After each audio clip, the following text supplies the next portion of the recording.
হযরতে বেলাল রাদিয়াল্লাহু তাআলা আনহু আপনার আমার মায়ার নবীর খেদমত করলেন। আপনার আমার মায়ার নবী যেই রাস্তা দিয়ে হাঁটতেন হযরতে বেলাল ওই রাস্তা দিয়ে আগে আগে যাইতেন। রাস্তার কাঁটাগুলো সরাইয়া রাস্তা বানায় দিতেন, পাহাড়ি রাস্তা হলে পাথরগুলো সরাইয়া রাস্তা বানায় দিতেন। এরে বন্ধু, আপনার আমার নবী যখন দুনিয়া ছেড়ে বিদায় নিয়ে চলে গেল, এবার হযরতে বেলাল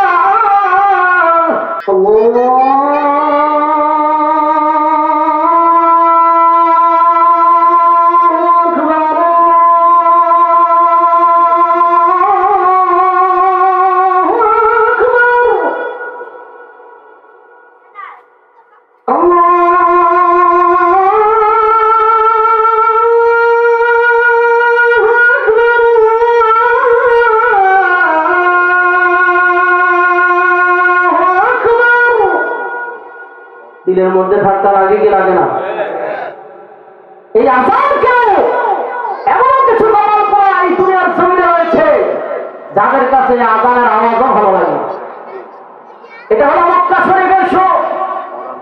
মক্কা শরীফে এই সুরে আযানটা দেওয়া হয়। আরেকটা সুর হলো আমাদের বাংলাদেশের কারি ওবায়দুল্লাহ রাহমাতুল্লাহি আলাইহি আযানটা দেন। আমরা আগে রেডিওর মধ্যে ইফতারির সময় প্রায় সময় শুনতে পেতাম। সেই সুরটা হলো এমন, আল্লাহু আকবার আল্লাহু আকবার আল্লাহু আকবার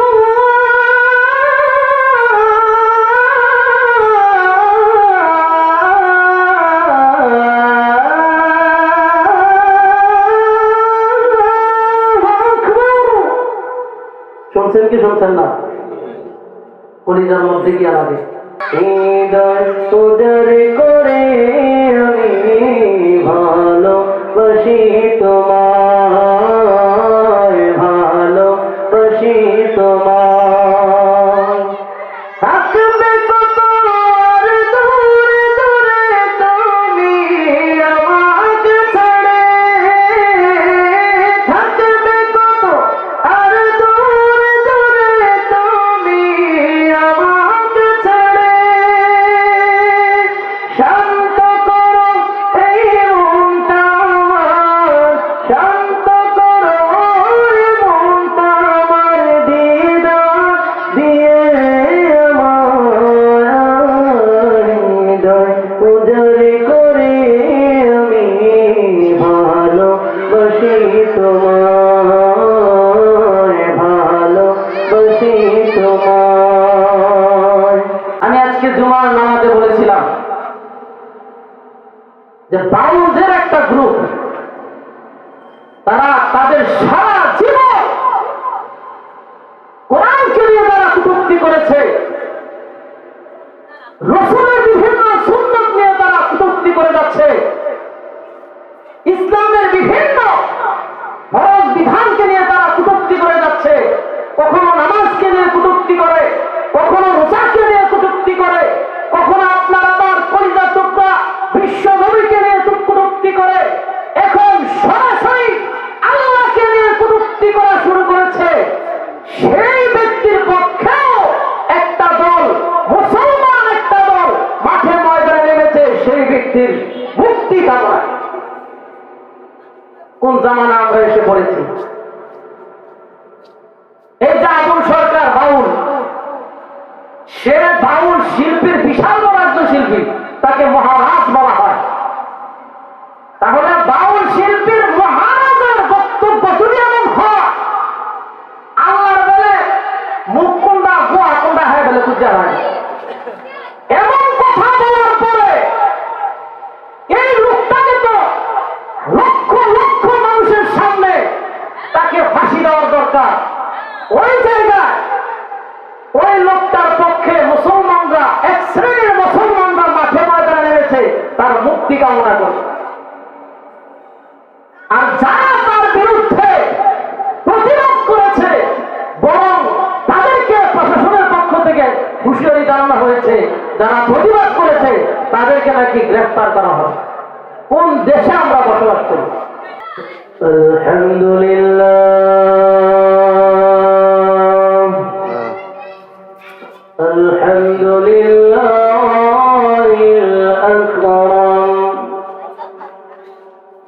الذي خلق الإنسان وكرم وعلمه من البيان ما لم يعلم فسبحان الذي لا يحصى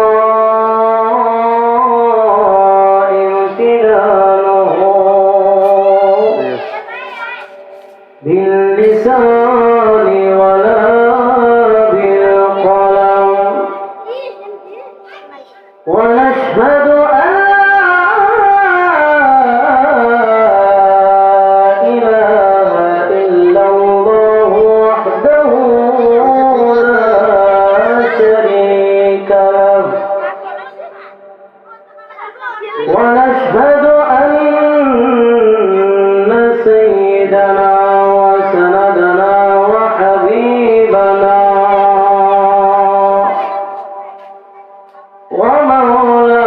ومولانا محمدا عبده ورسوله أرسله بالحق بشيرا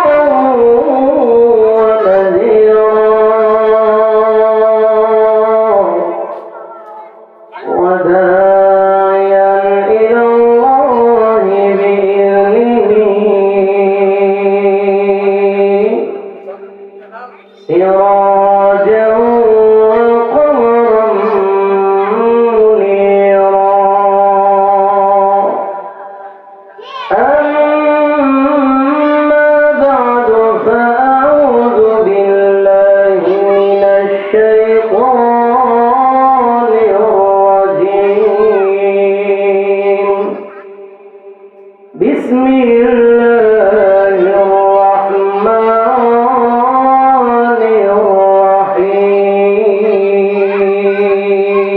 الرحيم وما أرسلناك إلا رحمة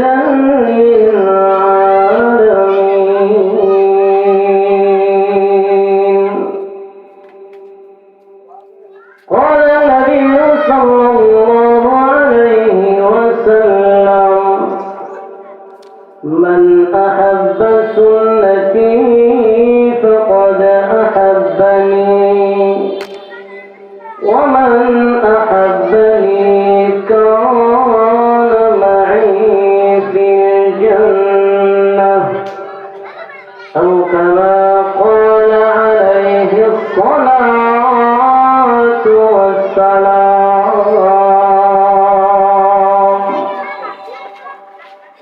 اللهم صل على محمد وعلى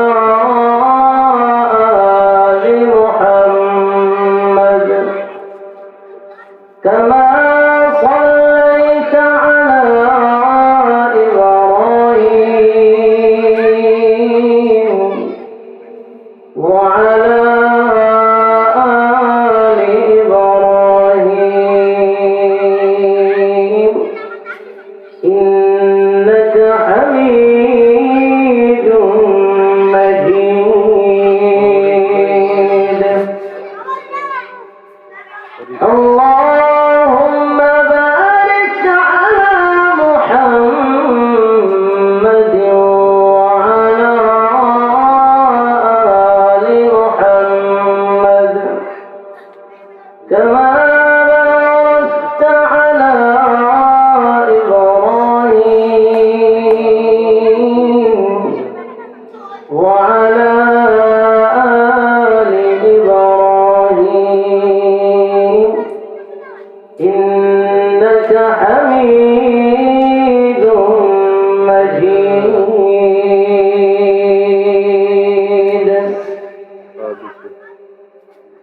হৃদয় বুঝারে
অসংখ্য গণিত শুকরিয়া আদায় করছি যে আল্লাহ তাআলা আমাদেরকে এই ফিতনা ফাসাদের জামানায়, গুনাহের প্রতিযোগিতার জামানায় সমস্ত গুনার কাজ থেকে বাঁচিয়ে রেখে বিভিন্ন কর্মব্যস্ততা থেকে অবসর করে যে আল্লাহ রাব্বুল আলামিন হাজারো লাখো মানুষ থেকে যাচাই বাছাই করে অত্যন্ত দয়া করে, মায়া করে, ভালোবেসে যে আল্লাহ তাআলা আমাদেরকে জান্নাতি বাগানে যিনি আলোচনা করার এবং শোনার তৌফিক দান করেছেন, সেই মহান মালিকের দরবারে শুকরিয়া আদায় করছি আলহামদুলিল্লাহ।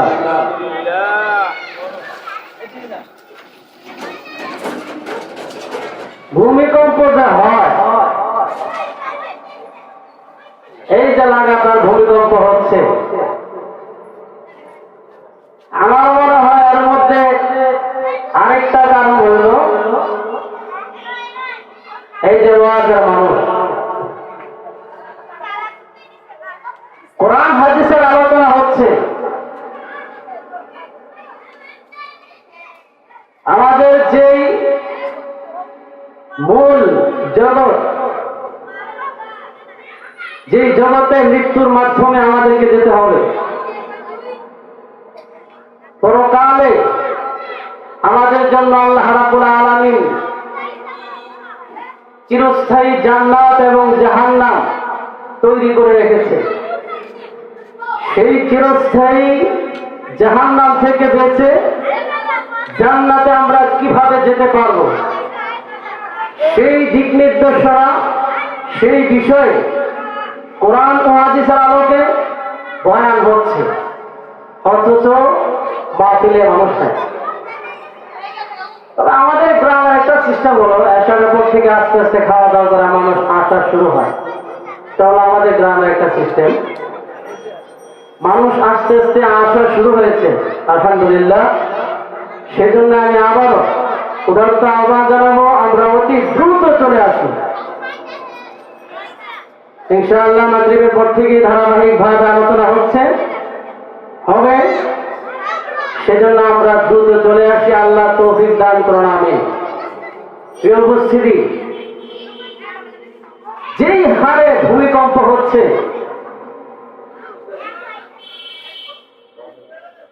যদিও ভূমিকম্প হওয়ার সময় অনেকে হয়তো বা মনে মনে নিয়ত করি যে আর জীবনে কোনোদিন নামাজ বাধা করতাম না, আর জীবনে কোনোদিন গুনার কাজ করতাম না।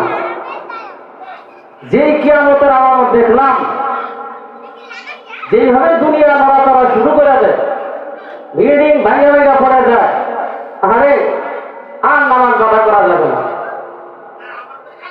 যখন দেখা যায় ভূমিকম্প শেষ, মোটামুটি সবকিছু স্বাভাবিক হয়ে যায়, তখন এই শয়তান আবার খোঁচা দেয়, আরে নামাজের বয়স হয়েছে না, এত চিন্তা করিস না, নামাজ পড়ার বয়স হইলে ঘরে হত্যা হবে, সমস্যা নেই। আবার আমরা শয়তানের ধোকায় পড়ে ইসলাম থেকে, নামাজ থেকে দূরে সরে যাই। উপস্থিতি, আমরা যে জামানায় উপনীত হয়েছি, খুবই কঠিন একটা জামানা। ইমানকে টিকিয়ে রাখা অত্যন্ত কঠিন। চতুর্দিক থেকে আমাদের ইমানকে নষ্ট করার জন্য ষড়যন্ত্র চলছে। নেক্সট আমাদেরকে ধোঁকা দিয়ে সরল মোড়া মুসলমানদেরকে, সরল মোড়া মুসলমান মা বোনদেরকে, বাবাদেরকে ধোঁকা দিয়ে তাদের ইমানকে নষ্ট করে ফেলতেছে। যে মা বোনেরা পর্দায় থাকার কথা, সেই মা বোনদেরকে উল্টা পাল্টা বুঝিয়ে তাদেরকে পর্দা লঙ্ঘন করে রাস্তায় নামিয়ে দেওয়া হচ্ছে। প্রিয় উপস্থিতি, সেজন্য আমাদেরকে সজাগ থাকতে হবে। যদি আমরা মনে করি যে মৃত্যুর পরে আমরা জাহান্নাম থেকে বাঁচতে হবে, আমাদের অবশ্যই জাহান্নাম থেকে বাঁচতে হবে, আল্লাহর চিরস্থায়ী ঠিকানা জান্নাতে আমাদেরকে যেতে হবে, তাহলে অবশ্যই ইমানকে মজবুত রেখে আল্লাহর বিধান পালন করে নবীজির সুন্নতের উপর চলে, নবীজির সুন্নত তরিকার উপরে চলে আমাদেরকে জীবন যাপন করতে হবে, জীবনকে পরিচালনা করতে হবে। তবেই মৃত্যুর পরে আমরা চিরস্থায়ী জান্নাত আমাদের জন্য অপেক্ষা করছি। প্রিয় উপস্থিতি, এমন একটা জামানায় আমরা উপনীত হয়েছি যে জামানায় আল্লাহ রাসূল বলেছেন এমন একটা জামানা আসবে জ্বলন্ত কয়লা হাতে রাখা যতটুকু না কঠিন, এর থেকে ওর বেশি কঠিন হয়ে যাবে আমার উম্মতের ঈমানকে টিকিয়ে রাখা। সেই জামানাটাই চলে এসেছে। সেজন্য বেশি থেকে বেশি এই কোরআনের মজলিসে বসে ওলামায়ে কেরামদের সহবতে থাকা আমাদের প্রয়োজন, একান্ত প্রয়োজন। তা না হলে ঈমান নিয়ে যাওয়ার মতো সুযোগ হবে না। চতুর্দিক থেকে বিভিন্ন নেক স্রোতে আমাদেরকে ধোঁকা দিয়ে যাচ্ছে, ধোঁকা দিয়ে দিয়ে আমাদের ঈমানকে নষ্ট করে ফেলতেছে। আমি আজকে জুমার নামাজে বলেছিলাম যে বাউলদের একটা গ্রুপ, তারা তাদের সারা জীবন কোরআনকে নিয়ে তারা কটূক্তি করেছে, রাসূলের বিভিন্ন সুন্নাত নিয়ে তারা কটূক্তি করে যাচ্ছে, ইসলামের বিভিন্ন ফরজ বিধানকে নিয়ে তারা কটূক্তি করে যাচ্ছে। কখনো নামাজকে নিয়ে কটূক্তি করে, কখনো রোজাকে নিয়ে কটূক্তি করে, কখনো আপনার আমার কলিজার টুকরা বিশ্ব নবীকে নিয়ে কটূক্তি করে, এখন সরাসরি আল্লাহকে নিয়ে কটূক্তি করা শুরু করেছে। সেই ব্যক্তির পক্ষেও একটা দল, মুসলমান একটা দল মাঠে ময়দানে নেমেছে সেই ব্যক্তির মুক্তি কামনায়। কোন জামানা আমরা এসে পড়েছি! এই যে আবুল সরকার বাউল, সে বাউল শিল্পীর বিশাল বড় একজন শিল্পী, তাকে মহারাজ বলা হয়। তাহলে বাউল শিল্পীর মহারাজের বক্তব্য যদি এমন হয়, আল্লাহর বলে মুখ কোনটা গোয়া কোনটা হয় বলে বুঝতে হয়। এমন কথা বলার পরে এই লোকটাকে তো লক্ষ লক্ষ মানুষের সামনে তাকে ফাঁসি দেওয়ার দরকার। ওই জায়গায় ওই লোকটার পক্ষে মুসলমানরা, এক শ্রেণীর মুসলমানরা মাঠে ময়দানে নেমেছে তার মুক্তি কামনা করে। আর যারা তার বিরুদ্ধে প্রতিবাদ করেছে, বরং তাদেরকে প্রশাসনের পক্ষ থেকে হুঁশিয়ারি জানানো হয়েছে, যারা প্রতিবাদ করেছে তাদেরকে নাকি গ্রেফতার করা হবে। কোন দেশে আমরা বসবাস করি! এই যে বাউল জগৎটা, মাজার পূজারীর যে জগৎটা রয়েছে, এই বাউল যে জগৎটা রয়েছে, এটা হুদা ফালতু একটা জগৎ। কারণ আমার লাইনটা কিছু কিন্তু হয়েছে গেল শুরু সময় কিন্তু আমি একটা কিছু ঘুরে ঘুরে দেখছি, কিচ্ছু নাই, হুদা বদমাইশি, হুদা বাটপারি, কিচ্ছু নাই।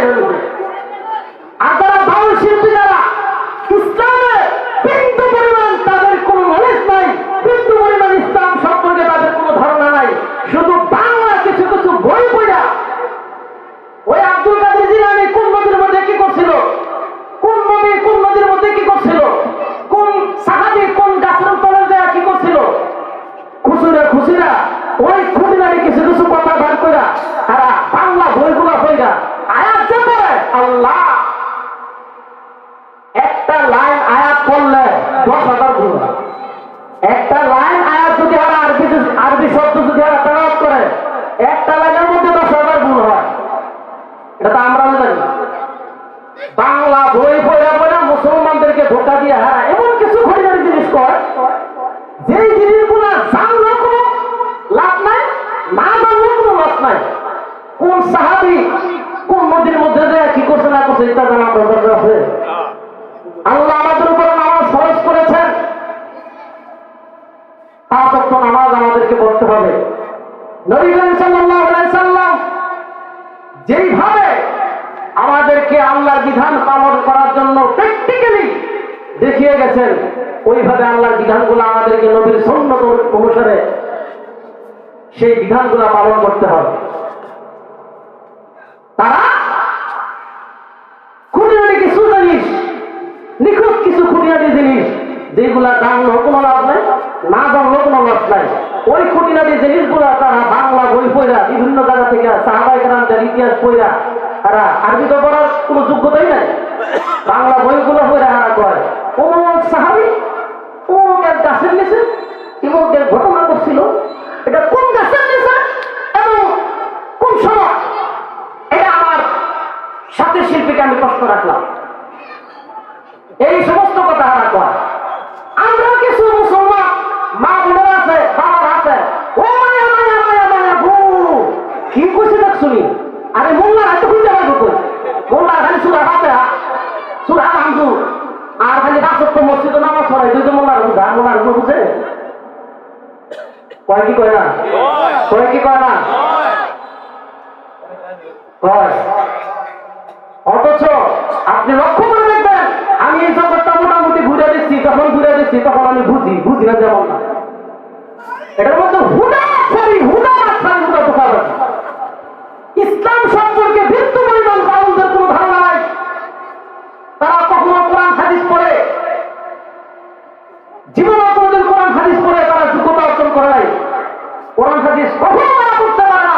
এই বাংলা বইগুলা পড়ে এই খুঁটিনাটি চিকুন চাকুন জিনিস তারা বের করে ওইগুলা দিয়ে তারা মানুষদেরকে ভ্রান্ত পথে নিয়ে যায়। এরা তো আমরা যাই নামাজ পড়ি না, বড় বড় নামাজ পড়ি, অথচ আপনার আমার নবী যখন অসুস্থ হয়ে পড়েছেন তখনও সাহাবায়ে কেরামদের কাঁধে ভর করে করে মসজিদে গেছেন কি গেছেন না? যেই নবী হলেন গোটা পৃথিবীর জন্য রহমত, ওই নবী যদি মসজিদের মধ্যে সাহাবায়ে কেরামদের কাঁধে ভর করে অসুস্থ হওয়ার পরেও মসজিদে গিয়ে জামাতের সহিত নামাজ আদায় করতে পারে, তোমার মতো শর্ত মর্ত তুমি কাউকে লেগে দেখেন না নামাজ পড়ি না, এটা তো তুমি নামাজ পড়তে হবে না, তুমি এই কথা বল না, তুমি মূলত বাটপারি করো, বাটপারি। তারা আমি দেখেন নামাজ পড়ি না, মনে মনে নামাজ পড়ি, দেখবেন দেহের জীবন আর অতুই করছে না, আর অতু করলেই কি লাভ, তুই না দেখবেন বিশাল বড় দাঁড়ের মধ্যে তো মাথার চুলের মধ্যে জড়া, দাঁড়ের মধ্যে জড়া, এই জড়া থাকলে হ্যাঁ ফরজ গোসল হইত না। আরো কিছু মুসলমানদের মধ্যে সর্বমনা মুসলমান আছে যারা মাথায় জড়া দেহে, যারা দাঁড়ের মধ্যে জড়া দেহে, এটা মনে করে বিশাল বড় একটা কেরামতি। আর এটা কি এই জড়া বই, জড়ার ভিতরে তো পানি যদি না ঢুকে, তিল পরিমাণ একটা চুল যদি শুকতে থাকে তাহলে তো তার ফরজ গোসল আদায় হবে না, তার গোসলই হবে না, তার কিসের ইবাদত? এই সহজ জিনিসগুলো মুসলমান বুঝতে চায় না। ওই তাল গাছের নিচে, ওই কোন দেশের নদীর ভিতরে কোন মাছে কি করছে না করছে, আন্তাজি মাত্রাতে একটা বানায় একটা কয় হিটা বন্য হয়ে করে ঠান্ডা মাত্রা যায় রাবারে জড়ায় ধরে, এই হলো আমাদের অবস্থা। ও মুসলমান, আমাদেরকে সজাগ হতে হবে। সাহাবায়ে কেরাম দামি হয়েছে এই টনটনাটন বাজায় না, আপনার আমাকে ভালোবেসে মহব্বত করে আল্লাহর বিধান পালন করে সাহাবায়ে কেরাম দামি হয়েছে। হযরত ওমর রাদিয়াল্লাহু তাআলা আনহু, আমি জুমার নামাজের আজকে বয়ানে বলেছি, হযরত ওমর রাদিয়াল্লাহু তাআলা আনহু ওনার শাসনামলে যখন ভূমিকম্প হলো, উনি লাঠি দিয়ে জমিনকে আঘাত করে বলতেছে, এই জমিন হ্যাঁ কাঁপাকাঁপি করস করে, কাঁপাকাঁপি করস করে, তোর বুকের মধ্যে কে শুয়ে আছে তুই জানোস না? আরে তোর বুকের মধ্যে যে শুয়ে আছে সে হলো সরদারে দু আলম, দুজাহানের বাদশা, প্রিয় নবী জনাবে মুহাম্মদুর রাসূলুল্লাহ সাল্লাল্লাহু আলাইহি সাল্লাম। তার পাশেই শুয়ে আছে হযরত আবু বকর সিদ্দিক রাদিয়াল্লাহু তাআলা আনহু।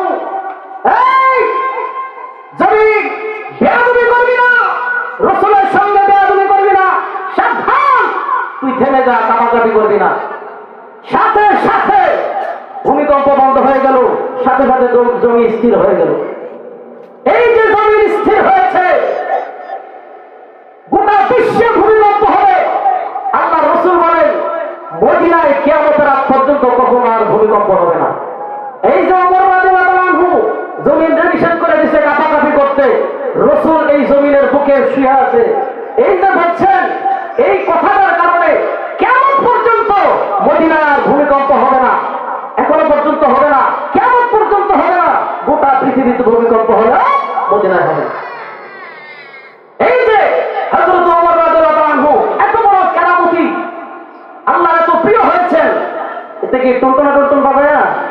কোন খেজুর গাছে কি হয়েছে না হয়েছে এটা কইয়া না নামাজ পড়া রসুলটা ভালোবাসা এতে কোনো সন্দেহ আছে?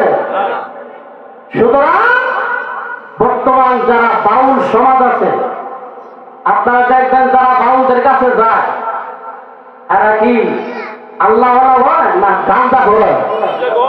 গাঁজা ঘোরে না? দেখবেন যে সমস্ত সন্তানেরা মাজারে যায়, নিয়মিত মাজারে যায়, সবগুলো দেখবেন হয়তো গাঁজা খায়, নাতে বই খায়, নাতে ইয়াবা খায়। কথা ঠিক না দেখি? সুতরাং বাউল জগৎটা একটা বাউল জগৎ।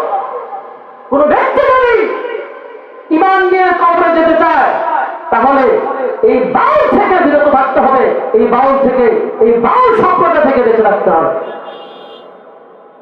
তারা মানুষদেরকে ধোঁকা দিয়ে মানুষদের ইমান নষ্ট করে ফেলতেছে।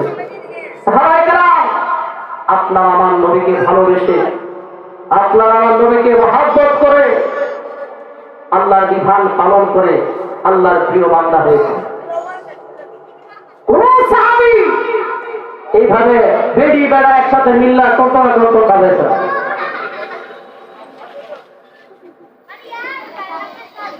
এখন তো অনলাইনের যুগ। এই যে আল্লাহকে নিয়ে কটূক্তি করছে, এটা যদি অনলাইনে ভাইরাল না হইতো এটা ডাইরেক্ট অস্বীকার করবে। এখন তো অস্বীকার করার কোনো সুযোগ নাই, অনলাইনে ভাইরাল হয়ে গেছে। আরেক মহিলা বাউল শিল্পী করতেছে, বাউল যেরকম ওর তা আমি না জানি, বাউল যেরকম ওর আমিও না জানি। আমি একজন মহিলা শিল্পী, আমার খাবার হয়, খাবার বিছানায় যাইতাম। যদি বিছানা যায় তাহলে আমার বড় বড় প্রোগ্রাম দিব, আর বিছানা না দিলে আমার প্রোগ্রাম নেয় না। যাই বিছানা যায়, যেই বেড়ি বিছানা যায় সেই বেড়ি শিল্পীরা প্রোগ্রাম নেয়। আমার মন করা বেলা কয় তার লোক কচি মাইয়া লই, কচি মাইয়া, এটা আমার বানানো কথা না, মিডিয়াতে বসে, মিডিয়াতে একটা মহিলা, মিডিয়াতে মহিলা শিল্পী, মহিলা বাউল শিল্পী, এটা আমার বানাইলা কথা না, বানাইলা হয়ে যাও বলে বললো আমার একটা মহিলা বাউল শিল্পী মিডিয়ার সামনে বলতেছে যে ফোন করে এই মনে কর যে গুলো কচি মাইয়া লই, কত গান গামো আনে না, কচি মাইয়া লই দরকার লেগে আর করে সময় টমায় তারা। এই বাউল জগৎরা হুদাত করি একটা জগৎ, এরা কোন ধর্মই মানে না, এরা মন মতো চলে, যা ইচ্ছা তাই কর। আল্লাহ বুঝেন না? যে ব্যক্তি আল্লাহর নিয়ে এত বড় কথা বলতে পারে, এখন তো বাউলের মধ্যে সাধারণ কোন লোক না, এরা মহারাজ যায় সবাই, হ্যাঁ বিরাট বাদশা বলে চলে। তো হ্যাঁ এই যদি এই কথা কয় বাহিরে কি করব? আরেকটা এখন আউযুবিল্লাহ কত ধরনের কথাই তারা বলে, ইসলামের বিভিন্ন সাইট নিয়ে তারা এইভাবে কটূক্তি করে যাচ্ছে। আমরা মুসলমান হয়ে বুঝি না, এত সহজ জিনিসগুলা আমরা বুঝি না। আমাদের মা বোনদেরকে বেপরদা করে তারা ধ্বংস করে ফেলতেছে, এই জিনিসগুলো আমরা আমাদের বুঝে আসে না, আমরা বুঝি না। অথচ সাহাবায়ে কেরাম তারা এত দামি কিভাবে হয়েছে? এই উল্টাপাল্টা কাজ করে না, আপনার আমার নবীর তরিকা অনুযায়ী চলে আল্লাহর বিধানগুলা পালন করে 5 ওয়াক্ত নামাজ জামাতের সহিত পড়ে তারা আল্লাহর কাছে দাবি হয়েছে। হযরত বেলাল রাদিয়াল্লাহু তাআলা আনহু কি পরিমাণ কষ্ট সহ্য করেছেন এই ইসলামকে কবুল করতে গিয়ে। কালেমা পড়ার কারণে হযরত বেলাল রাদিয়াল্লাহু তাআলা আনহু কি পরিমাণ কষ্ট করেছেন। উনি ঈমান গ্রহণ করলেন কিভাবে? দেখেন আপনার আমার নবীর চরিত্র কত সুন্দর, আচার ব্যবহার কত সুন্দর। এই নবীকে নিয়েও কিছু কিছু নাস্তিক বেঈমানরা এই নবীকে নিয়েও মন্তব্য করে, নবীকে নিয়েও কটূক্তি করে। অথচ আপনার নবীর ব্যবহার, আচার ব্যবহার, চলাফেরা কত সুন্দর ছিল, যার আচার ব্যবহার দেখে, শুধু চেহারা দেখে হাজার হাজার বেঈমান কাফেররা মুসলমান হয়ে যায়। হযরত বেলাল রাদিয়াল্লাহু তাআলা আনহু সে ছিল একজন গোলাম, সে তার মনিবের বাড়িতে কাজ করে। রাতের বেলা রাতের শুরু অংশে তার মনিব 10 কেজি গম এনে দিছে, জব এনে দিছে।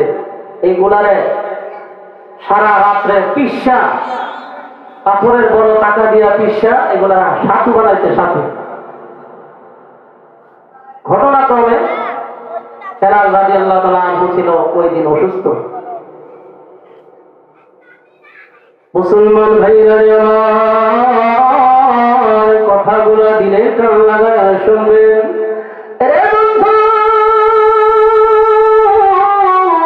হযরত বেলাল রাদিয়াল্লাহু তাআলা আনহুর তখন গায়ে জ্বর ছিল। এবার 10 কেজি জ্বর যখন তাকে দেওয়া হলো, তা এই পাথরের চাকা দিয়ে সাধু বানানোর জন্য। রে বন্ধু, হযরত বেলাল রাদিয়াল্লাহু তাআলা প্রচন্ড জ্বর নিয়ে বিশাল বড় পাথরের চাকা ঘুরাইতে ঘুরাইতে কিছু সাধু করার পর এমনি মনের জানতে শরীর দুর্বলতার কারণে হঠাৎ করে হযরত বেলাল ঘুমিয়ে গেল। এমনি সকাল বেলা তার মনি বাইসা দেখে এখনো পর্যন্ত সমস্ত জ্বর গুলা সে সাধু বানাইতে পারে নাই। এইবার তার মনের ডাক দিয়ে বলেন, কে রে গোলাম, তোকে গম দিয়েছি জম দিয়েছি, তুই এগুলোকে বিশেষ সাধু বানানোর জন্য, এখনো কেন তুই সাধু বানাইতে পারলি না? কেন তুই না দেখে সারা রাত ঘুমাই? এমনি হযরতে বেলাল ডাক দিয়া বলেন, ওগো মুনির, আমি বেলালের গায়ে প্রচন্ড জ্বর, আমি কতক্ষণ পর্যন্ত এই পাথরের চাকাটা ঘুরাইতে ঘুরাইতে কিছু সাধু বানাইলাম। এমনি মনের জানতে আমি হঠাৎ করে ঘুমিয়ে পড়েছি। শরীরটা দুর্বল হওয়ার কারণে, গায়ে প্রচন্ড জ্বর হওয়ার কারণে আমি সমস্ত সাধুগুলা বানাইতে পারি নাই। আরে বন্ধু, এই কথাটা বলার পরে তার মনির তার চুলের মধ্যে টান দিয়া ধইরা এইবার তার মুখের মধ্যে প্রচন্ড জোরে আঘাত শুরু করে দিল। আঘাত করতে করতে হযরতে বেলালের মুখ রক্তাক্ত করে ফেলল। রে বন্ধু, হযরতে বেলালের চুলগুলা মাথা থেকে টেনে টেনে ছিঁড়ে ফেলল। আর হযরতে বেলালকে এইবার বাড়ি থেকে বের করে দিল। হযরতে বেলাল বাড়ি থেকে বের হয়ে গেল। সে ছিল একজন গরিব গোলাম, একেবারে গরিব একজন সাহাবী। সে ছিল গোলাম, তার বাবা গোলাম, গোলামের ঘরে গোলাম একজন সাহাবী হযরতে বেলাল। হযরতে বেলাল রাদিয়াল্লাহু তাআলা আনহুকে তার মুনির মারতে মারতে তাকে আহত বানাইয়া রক্তাক্ত করিয়া তাকে ঘর থেকে বাইর করে দিল। 3 দিন হয়ে গেল হযরতে বেলাল কোনো কিছু খায় নাই। হযরতে বেলাল এইবার একটা রাস্তার মোড়ের মধ্যে বসে মনটা মলিন করে হযরতে বেলাল বসা, চেহারাটা রক্তাক্ত হয়ে আছে।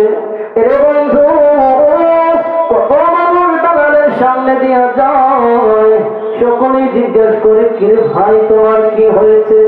এমন রক্তাক্ত অবস্থায় তুমি এই মোড়ের মধ্যে কেন বসে রয়েছো? কে তোমাকে মারপিট করেছে?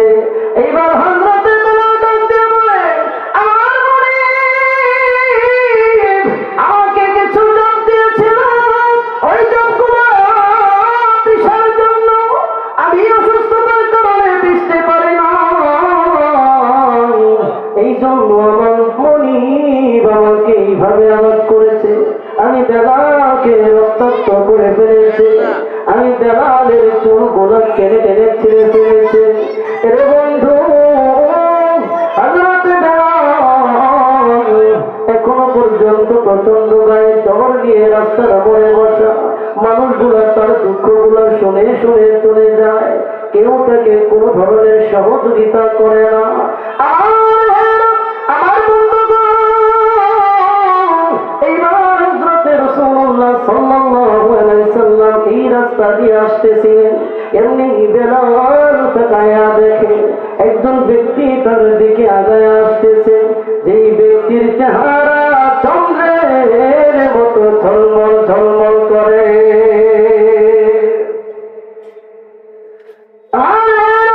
আমার বন্ধুগণ, আল্লাহ নবীর কাছে এসে হযরতে বেলালকে ডাক দিয়া বলে, ভাইজান, এমন রক্তাক্ত অবস্থায় কেন আপনি এই 3 রাস্তার মোড়ে বসে রয়েছে? কে আপনাকে এইভাবে আঘাত করলো? এইবার হযরতে বেলাল বিশ্ব নবীকে চিনল না। উনি যে বিশ্ব নবী হযরতে বেলাল চিনল না। চেহারাটার দিকে মায়ার নজরে তাকায় রইল। ডাক দেয়া মনে মনে বলে, এত সুন্দর চেহারা মানুষ আমি বেলাল জিন্দেগিতে কোনোদিন দেখি নাই। এত সুন্দর চেহারা মানুষ দুনিয়ায় আছে নাকি? আমি বেলাল তো দুনিয়ার জমিনে কোনোদিন দেখি নাই। এত সুন্দর মানুষ এই মক্কা নগরীতে আছে নাকি? জীবনে কোনোদিন এত সুন্দর চেহারার মানুষ আমি দেখি নাই। এমনি হযরতে বেলালকে যখন জিজ্ঞেস করলো, ভাইজান কে আপনাকে এইভাবে আঘাত করে রক্তাক্ত করলো, আমার কাছে একটু আপনি খুলে বলেন। এইবার হযরতে বেলাল ডাক দিয়া বলে, ওরে ভাইজান আমি একজন মুরিদের আন্ডারে চাকরি করি, একজন মুরিদের বাড়িতে কাজ করি। আমার মুরিদ আমাকে কিছু জব দিয়েছিল, ওই জবগুলা পিষে সাধু বানানোর জন্য। আমার গায়ে প্রচন্ড জ্বর, এই জন্য আমি সাধুগুলা পিষতে পারি নাই, সমস্ত সাধুগুলা পিষতে পারি নাই। আমি হঠাৎ করে অসুস্থতার কারণে ঘুমায় যাই। রে ভাইজান পরের দিন সকালবেলা আমার মনির ভাইসা আমাকে আঘাত করতে করতে আমাকে রক্তাক্ত করে ফেললো। আমার চুলগুলা মাথা থেকে টেনে টেনে উঠাইয়া ফেললো। আমি প্রচন্ড জোর নিয়ে এই মোড়ে বসে রয়েছি। এই কথাগুলা শোনার পরে দিনের নবী মায়ার নবী রাহমাতুল লিল আলামিন বাড়ির দিকে তিনি হাঁটতে শুরু করে দিলেন। এইবার বেলাল ডাক দিয়ে বললেন, ভাইজান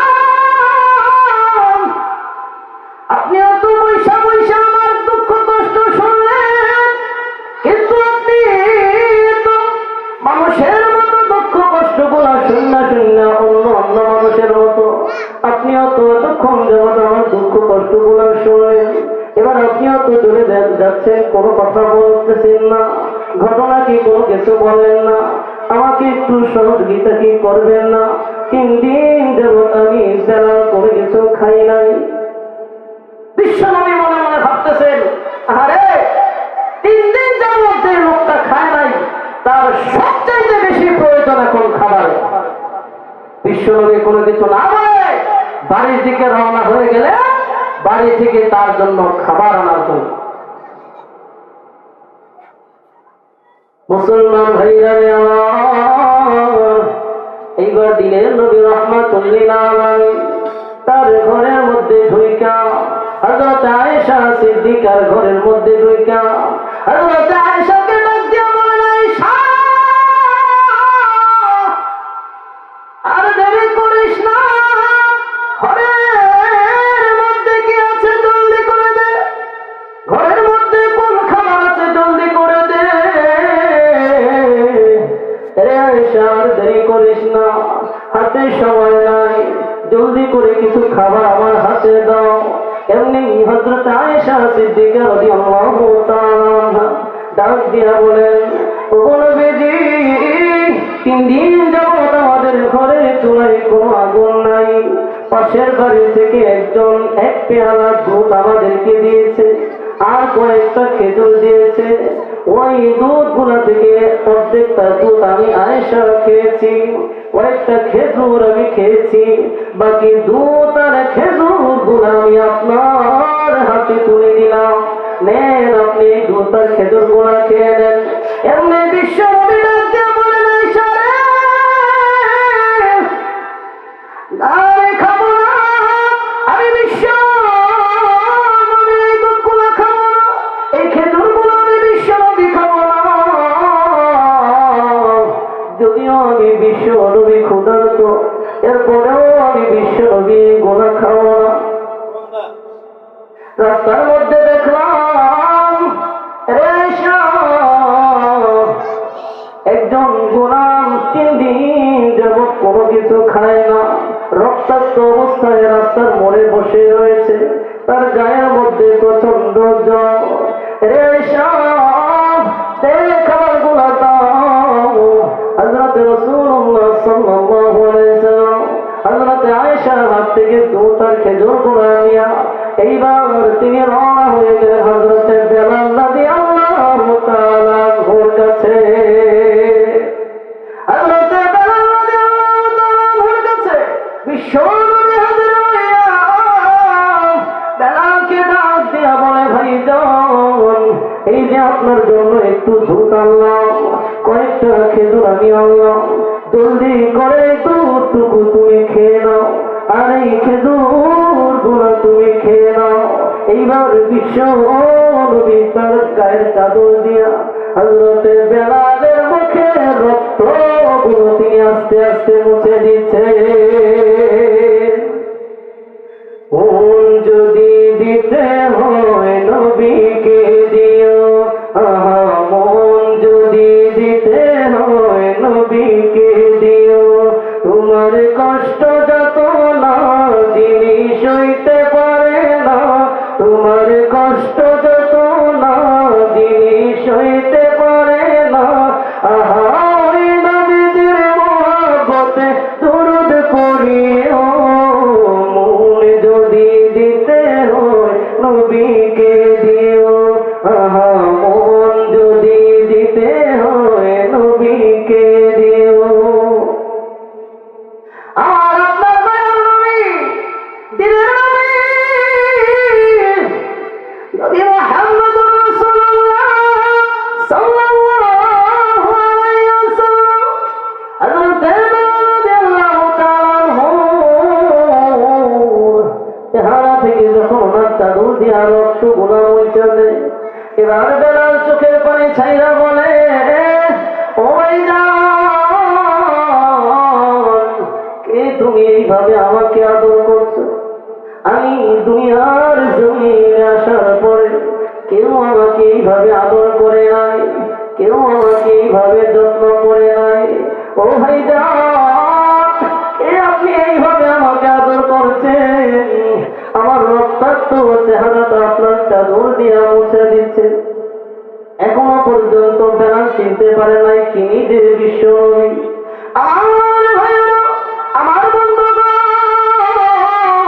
হযরতে বেলাল রাদিয়াল্লাহু তাআলা আনহুকে বিশ্ব নবী ডাক দিয়া বলে, ভাইজান, জলদি করে দুধটুকু খেয়ে নেন, এই খেজুর গুলা তুমি খেয়ে নাও। এবার খেজুর গুলা খেয়ে দুধ গুলা খেয়ে আমি বিশ্ব নবীর সঙ্গে রওনা হয়ে যাও, তোমার মনিবের বাড়িতে আমাকে নিয়ে যাও। তুমি যে গমগুলা সাথু বানাইতে পারো না, ওই গমগুলা আমি নিজে পিষে পিষে সাথু বানাইয়া দিব। রাসূল তোমায় ভালোবাসি, মন হৃদয় উজাড় করে বুকের ভিতর সাজিয়েছি তোমারই কল্প ছবি দিয়ে, তোমারই কল্প ছবি দিয়ে, তোমারই কল্প ছবি দিয়ে, তোমারই কল্প ছবি দিয়ে।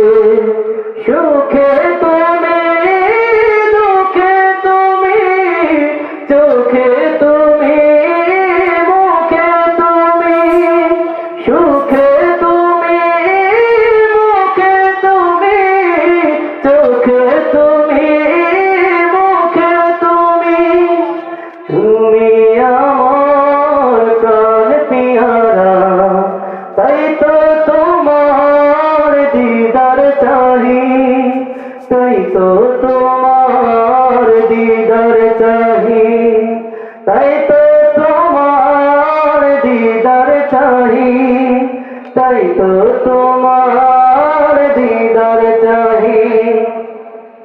আর ভাইরা, আমার বন্ধুগণ, দিনের নবী রাহমাতুল লিল আলামিন এবার বেলালকে লইয়া তার মনিবের বাড়িতে যাওয়ার পর হযরতে বেলালের গায়ে হাত দিয়া দেখে প্রচন্ড জ্বর তার শরীরের মধ্যে। এইবার দিনের নবী রাহমাতুল লিল আলামিন বেলালকে ডাক দিয়া বলে, ভাইজান, চাদরটা তোমার শরীরে দিয়া দেই, তুমি লম্বা হয়ে শুয়ে ঘুমিয়ে পড়ো। আর যত জবগুল আছে আমি তোমার সমস্ত জবগুলা সাথু বানায়া দিব। তোমার গায়ে প্রচন্ড জ্বর, তুমি আরাম করে শুয়ে পড়ো। আমার নবী রাহমাতুল লিল আলামিন হযরত বেলালের মাথায় হাত দিয়া হাত বুলাইয়া দেয়। হযরত বেলালের গায়ের মধ্যে আপনার আমার মায়ের নবীর চাদরটা দিয়ে দিল। হযরত বেলাল এবার আরামে ঘুমাচ্ছে। আমার মায়ের নবী, আমার মায়ের নবী দিলের নবী এশারের নামাজের পরে এইবার জবগুলাকে সাধু বানাইতে আরম্ভ করে দিল। এরে বন্ধু, দিনের নবী রাহমাতুল লিল আলামিন 1 ঘন্টার 2 ঘন্টা পাথরের বিশাল বড় চাকাটা ঘুরাইয়া ঘুরাইয়া সাধু বানায় নাই। এই যে সাড়ে পর থেকে শুরু করেছে, প্রায় ফজরের সময় হয়ে গেছে, এখনো পর্যন্ত আপনার আমার মায়ার নবী সাধু বানাইতে আছে। এবার হযরতে বেলাল কয়েক ঘন্টা ঘুমানোর পরে হঠাৎ করে তিনি চোখ খুললেন। এইবার চোখ খুলে সজাগ হয়ে দেখেন আমার আপনার মায়ের নবী এখনো পর্যন্ত সাধু ভিজতেছে। গা থেকে ঘামের ফোঁটা গুলা জমিনে পড়ে। হযরতে বেলাল বলে, এই ফোঁটা গুলা যেন আকাশের তারকার মতো ঝলমল ঝলমল করতেছে। আপনার আমার নবী আসার পর থেকে শুনে বলল, সারা রাত আপনার আমার নবী এই সাধু পিছতেছে আর শক্তি কুলায় না, অনেক কষ্ট হয়ে যাচ্ছে। এই বিশাল বড় পাথরের চাকাটা ঘুরাইতে আপনার আমার মায়ের নবীর বড় কষ্ট হচ্ছে। হযরতে বেলাল রাদিয়াল্লাহু তাআলা আনহু এই দৃশ্যটা দেখে আর শুয়ে থাকতে পারল না। হঠাৎ করে শুয়ে থেকে লাফ দিয়ে দাঁড়াইয়া আপনার আমার নবীর 2টা হাত ধরে ডাক দিয়ে বলে, ও ভাইজান, কে গো আপনি? আপনার পরিচয় দেন। আমি আপনাকে চিনি না, আপনিও আমাকে চিনেন না। এইভাবে আমার জন্য আপনি পরিশ্রম করতেছেন, সারাটা রাত আমার জন্য আমার সাধুগুলো আপনি পিষে দিচ্ছেন, অথচ আমিও আপনাকে চিনি না, আপনি আমাকে চিনেন না। কে গো আপনি? এত দয়াবান, দয়া করে আপনার পরিচয়টা আমাকে একটু দেন। এইবার দিনের নবী ডাক দিয়ে বলে, আরে ভাইজান, আমার পরিচয় জানতে চাও? আমি এমন একজন ব্যক্তি, যেই ব্যক্তিটাকে মক্কার মানুষ চিনে না। মক্কার মানুষ আমার উপরে জুলুম নির্যাতন করে, মক্কার মানুষ আমাকে ঘৃণা করে, আমাকে দেখতে পারে না। এইবার বেলাল ডাক দিয়া বলে, ও ভাইজান, এই আবার কেমন কথা বলে? আপনার মতে এমন ভালো মানুষকে কেমন করে মানুষ জুলুম নির্যাতন করে? আপনার মতে এমন ভালো মানুষকে মানুষ কেমন করে ঘৃণা করে? আমার তো বুঝে আসে না। দয়া করে আপনার পরিচয়টা দেন, আপনি কে? এইবার দিনের নবী রাহমাতুল লিল আলামিন ডাক দিয়ে বলেন, আরে ভাইজান, তুমি আমার পরিচয় জানতে চাও? আমার পরিচয় হইল, আমার নাম হইল হযরতে মুহাম্মদুর রাসূলুল্লাহ সাল্লাল্লাহু আলাইহি ওয়াসাল্লাম। এই কথাটা বলার পরে হযরতে বেলাল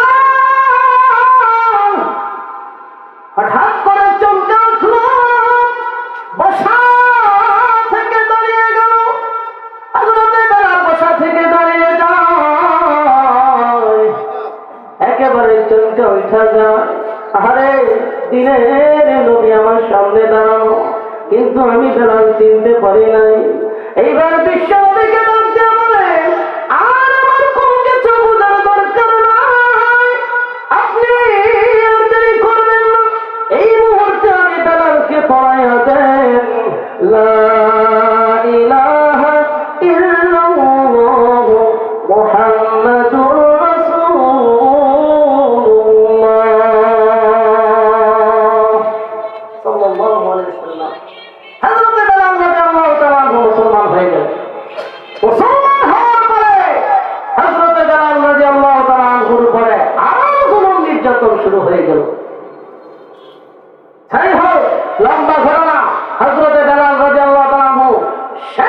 পর্যন্ত বিশ্ব নবীর মুয়াজ্জিন হয়ে গেলেন। মসজিদে নববীর মধ্যে হযরত বেলাল আযান দেয়, গোটা মদিনা মুখরিত হয়ে যায়। বেলালের আযান আহা কলিজার মধ্যে গিয়ে লাগে, এত চমৎকার আযান ছিল বেলালের। আযান যারা মুমিন মুসলমান তাদের অন্তরে আযান গিয়ে ইফেক্ট করে, আযানটা দিয়ে তাদের অন্তরে ধাক্কা লাগে। আমি বিভিন্ন সময় বিভিন্ন জায়গায় আযান দিলে অনেকে দৌড়ে এসে বলে, হুজুর আজকে নামাজটা পড়তে এসে শুধু আপনার আযানটা শুনলাম।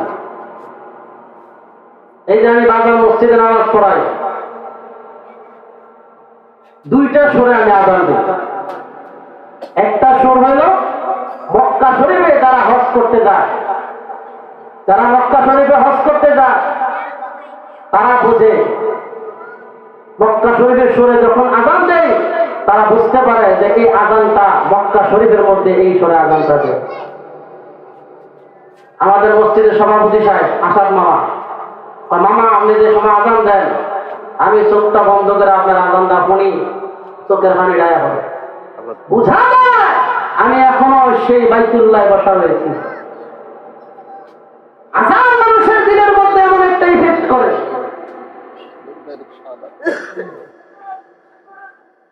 মক্কা শরীফে যখন আযান দেয়, মুমিনদের অন্তর হৃদয় ছিঁড়ে যায়।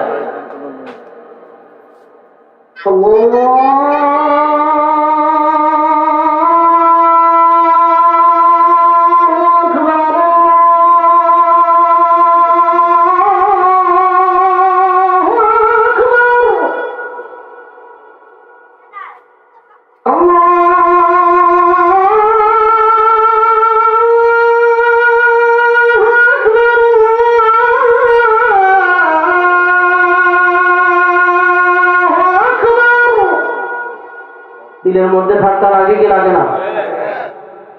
এই আযান কেন এমন কিছু বলার পর এই দুনিয়ার জমিনে রয়েছে যাদের কাছে আযানের আওয়াজও ভালো লাগে।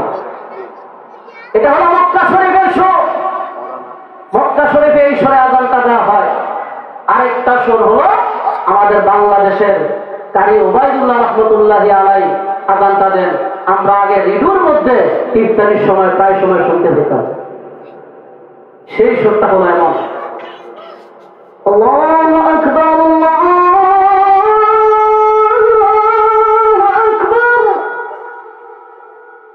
আল্লাহু আকবার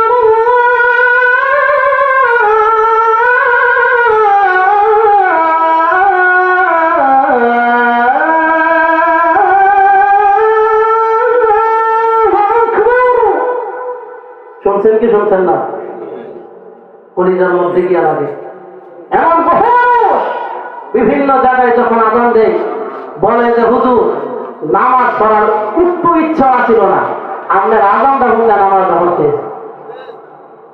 সিলেটে এক জায়গায় তেলাওয়াত করছি, আমি তো যে সুরটায় তেলাওয়াত করি এটা হলো কারি আব্দুল বাসেত, পৃথিবীর মধ্যে শ্রেষ্ঠ একজন কারি ছিলেন যার নাম ছিল কারি আব্দুল বাসেত। ওই সুরে আমি তেলাওয়াত করি। বিভিন্ন জায়গায় তেলাওয়াত করলে কয় কি রে মোবাইলের তো তেলাওয়াত সাকসেস কিল লেগে কারি নাম ছোস কারি, এই কারি নবী দিবি তেলাওয়াত করতে। আরে কারি নবী দিছি তেলাওয়াত করতে। আর কয় কস কি আমি তো বুঝি মোবাইলে তো লাগাইছ। তেলাওয়াত করলে দূরে থেকে মনে হয় যে কে যেন তেলাওয়াত করছে করতেছে, এত সুন্দর তেলাওয়াত, চেহারা লাগাবে কত সুন্দর। দুনিয়া এই তেলাওয়াত শুনতে আইয়া দেয় ওয়াল্লাহ হুনি কি আর দেখি কি উনার লগে আর তাহার লগে কোনো মিল নাই।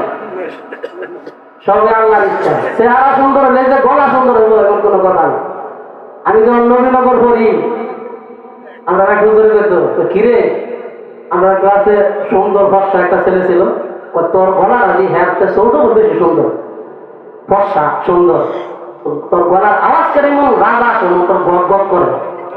হের গলা দিহুদা কাইলা এসে মতো আরো টানা আছিল।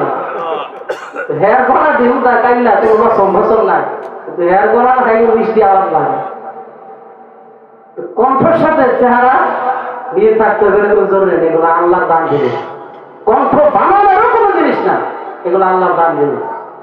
তো বলতেছিলাম মুমিন মুসলমানরা কোরআনের তেলাওয়াত শুনলে, মসজিদের মিনার থেকে আযানের আওয়াজ শুনলে তাদের দিলের পরিবর্তন হয়ে যায়, দৌড়ায় তারা মসজিদে চলে যায়।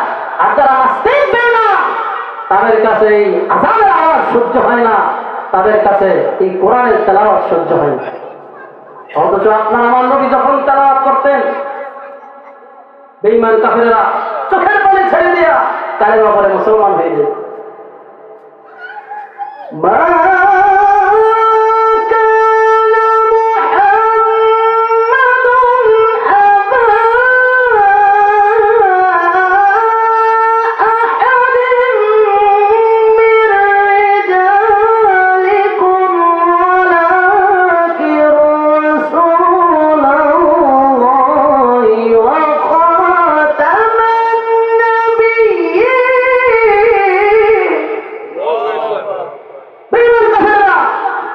মুসলমান হয়ে যেত তেলাওয়াত শুনে। অথচ আমরা এমনই কপাল করা, এত বড় একটা মহাগ্রন্থ আল কোরআনুল কারীম পাওয়ার পরেও এই কোরআনের তেলাওয়াত আমরা করতে পারি না, এই কোরআনের তেলাওয়াত আমরা জানি না। এত বড় হতভাগা আমরা। প্রিয় উপস্থিতি, বলতেছিলাম যারা মুমিন, আযানের আওয়াজ, কোরআন তেলাওয়াতের আওয়াজ তাদের দিলে গিয়ে ইফেক্ট করে। শেষ পর্যন্ত বেলাল রাদিয়াল্লাহু তাআলা আনহু জুলুম নির্যাতন সহ্য করতে করতে করতে করতে একটা সময় তিনি আপনার আমার মায়ার নবীর মুয়াজ্জিন হয়ে গেলেন। মুসলমান ভাইরা রে আমার, এইবার আপনার আমার নবী যখন দুনিয়া থেকে বিদায় নিয়ে চলে গেল, আমার দীর্ঘদিন যাবৎ হযরতে বেলাল রাদিয়াল্লাহু তাআলা আপনার আমার মায়ার নবীর খেদমত করলেন। আপনার আমার মায়ার নবী যেই রাস্তা দিয়ে হাঁটতেন, হযরতে বেলাল ওই রাস্তা দিয়ে আগে আগে যাইতেন, রাস্তার কাঁটাগুলো সরাইয়া রাস্তা বানায় দিতেন, পাহাড়ি রাস্তা হলে পাথরগুলো সরাইয়া রাস্তা বানায় দিতেন। এরে বন্ধু,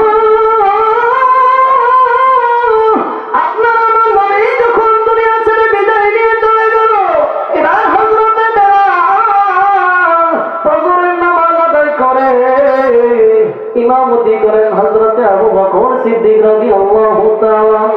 নামাজ শেষ করার পরে হযরতে বেলাল হযরতে আবু বকরের দিকে হাতটা বাড়ায় ডাক দেয়া বলেন, রে ভাই আবু বকর, বিদায় দাও, বিদায় দাও। মদিনায় আমার নবী নাই, ওই মদিনায় আমি আর বেলাল থাকবো না। আগে থেকেই বেলাল গাছটি রুটি ভুল করে রেডি।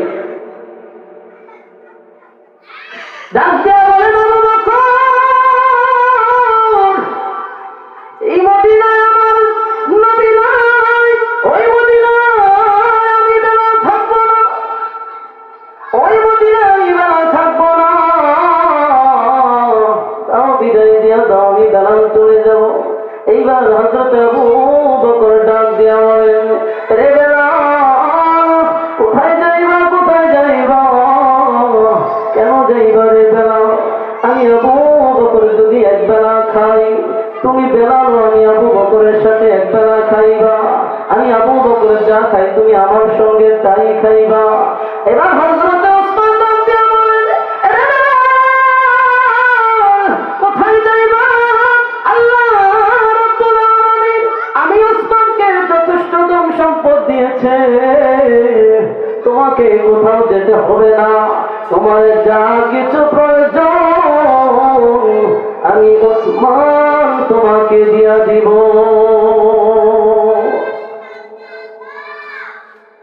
তোমার কোথাও যেতে হবে না, বুঝতে পেরেছি। তোমার কিছু প্রয়োজন হলে বিশ্ব নবীর কাছে তুমি চাইতা, বিশ্ব নবী তোমাকে দিত।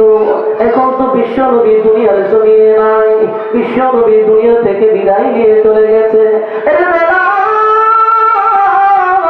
তুমি কোনো টেনশন করো না, কোনো চিন্তা করো না, আমি ওসমান দুনিয়ার জমিনে এখনো বেঁচে আছি। আল্লাহ আমাকে যথেষ্ট সম্পদ দান করেছেন।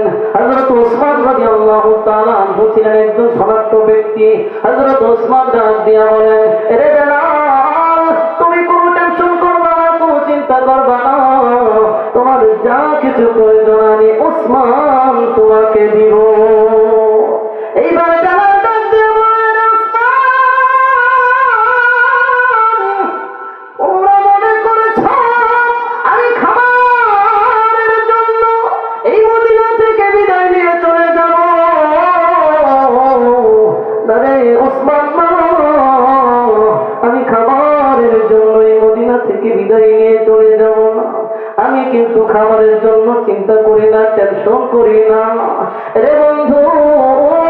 হযরতে আবু বকর বলেন, হযরতে আবু বকর বলেন, বেলাল রে, তুমি কোনো টেনশন করো না, বুঝতে পেরেছি তুমি বিশ্বনবী চলে গেছে দেখা, তোমার খরচ নিয়ে তুমি টেনশন করতেছো, কে তোমাকে খরচ দিবে?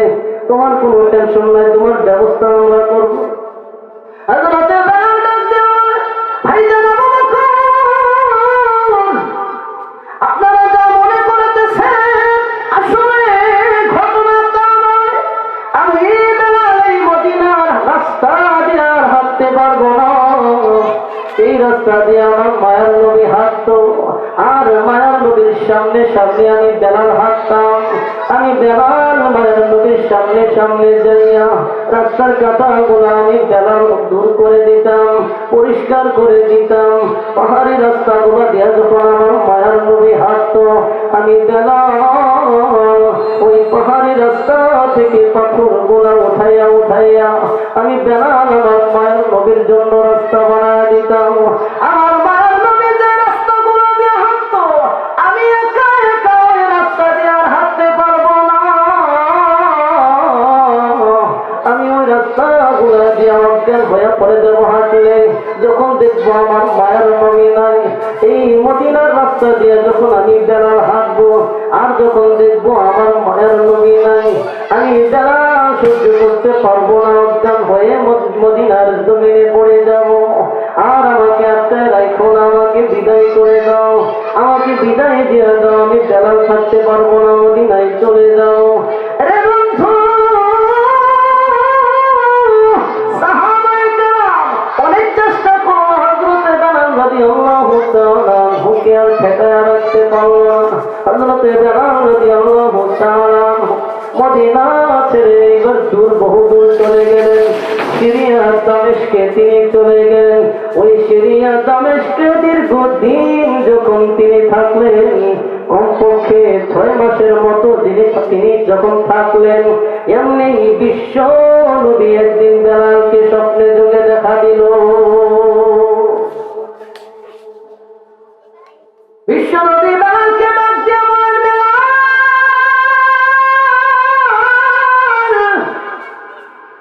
আবু বকর আমার রওজার সামনে দাঁড়ায়, আলী আমার রওজার সামনে দাঁড়ায়, ওমর ওসমান আমার রওজার সামনে দাঁড়ায়।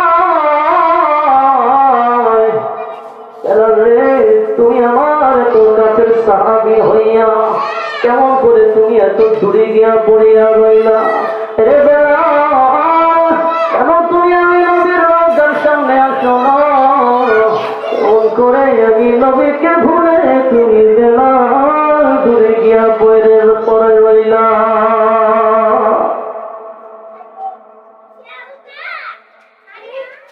মদিনার যাইতে সকলে রাজি আছি না নাই? আল্লাহ সকলকে তৌফিক দান করুন। সকলকে সশরীরে বিশ্ব নবীর রওজার সামনে দাঁড়ায় নবীকে সালাম দেওয়ার মতো তৌফিক দান করেন, বলেন আমিন। আমার পাগল মন ওই মদিনার প্রেমে পড়েছে, আমার পাগল মন ওই মদিনার প্রেমে পড়েছে। ওই মদিনা এই মনকে, ওই মদিনা এই মনকে বন্দি করেছে, আমার পাগল মন ওই মদিনার প্রেমে পড়েছে, আমার পাগল মন ওই মদিনার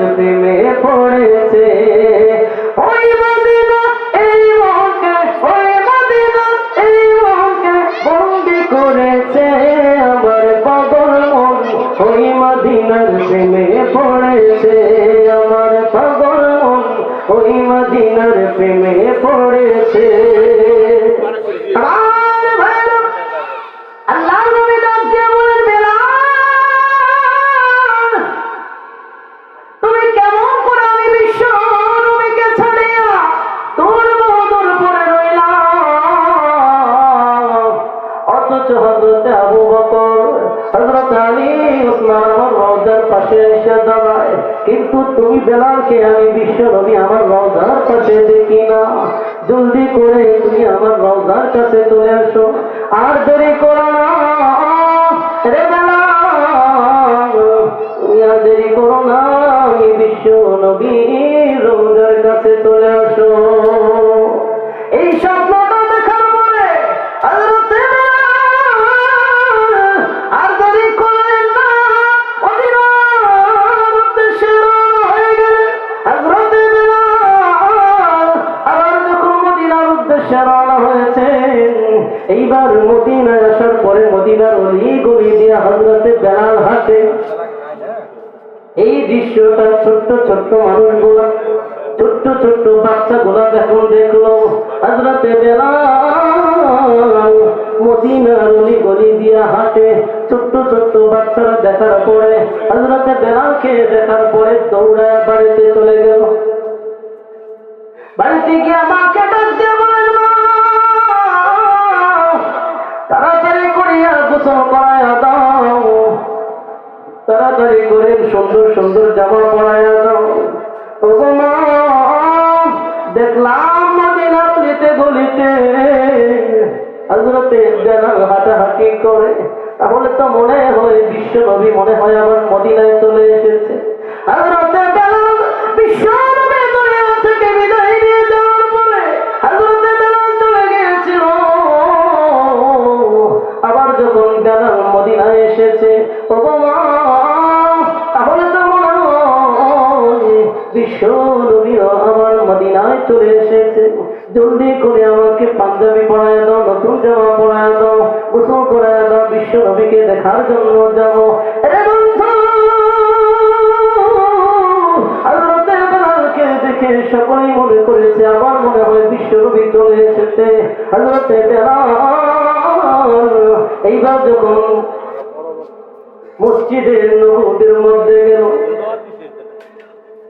এইবার যখন মসজিদে নববীর মধ্যে গেল, সমস্ত সাহাবীরা হযরত বেলালকে পাইয়া সমস্ত সাহাবীরা খুশি। সমস্ত সাহাবীরা হযরত বেলালের সামনে এসে বলে, রে বেলাল, কতদিন হয়ে গেল তোমার রুহানি কণ্ঠে আমরা আযান শুনি না। সকলে অনুরোধ শুরু করে দিল, ও বেলাল আর দেরি করো না, আযানের সময় হয়েছে, এবার তুমি আযান দিয়া দাও। কতদিন যাবত তোমার রুহানি কণ্ঠে আযান শুনি না।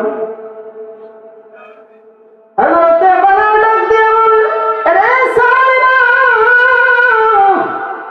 আমি বেলাল আযান দিতে পারবো না, কারণ যেই মদিনায় আমার মায়ের নবী নাই, আমি বেলাল যখন আযান দিব আর আযান দেওয়ার পরে যখন দেখবো আমার প্রাণের নবী নামাজ পড়ানোর জন্য আসে না, এই দৃশ্যটা আমি বেলাল সহ্য করে থাকতে পারবো না। আমি বেলাল এই দৃশ্যটা সহ্য করতে পারবো না। আযান দেওয়ার পরে যদি দেখি আমার মায়ের নবী নাই, কেমন করে আমি বেলাল সহ্য করবো? না রে না, আমি বেলাল কিছুতে আজকে আযান